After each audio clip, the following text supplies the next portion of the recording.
makikita po natin na meron po tayong dalawang bagyo sa labas ng Philippine Area of Responsibility. Una po itong si Typhoon Paolo. Ito po yung formerly Paolo po at may international name na Matmo at patungo na sa may southern part ng China. Hindi na po ito nakakaapekto sa ating bansa.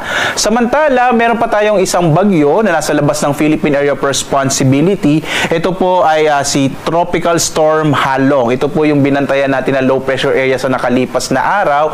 At sa ngayon nga, base sa pinakahuling datos natin, posible pa rin naman itong pumasok ng Philippine Area of Responsibility. Pero most probably po, sa may northeastern boundary lang ito ng PAR. Hindi rin natin ito nakikitang makakaapekto sa ating bansa at kikilos ito pa kanluran. Sa ngayon, kumikilos ito pa kanluran sa 10 kilometers per hour.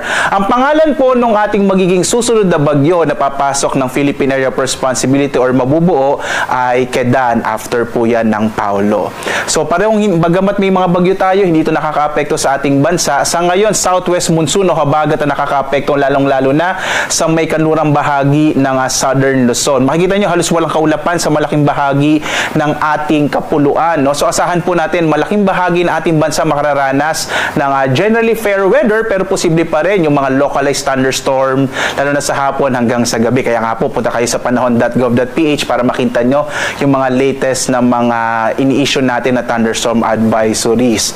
At sa ngayon, maliban po dito sa dalawang bagyo sa labas ng PAR, wala pa tayong namamataan sa loob naman ng Philippine Area of Responsibility na low pressure area. So asahan naman dito sa may area ng Palawan, lalong-lalo sa Kalayaan Islands, yung potential ng mga pag-ulan dulot ng hanging habagat.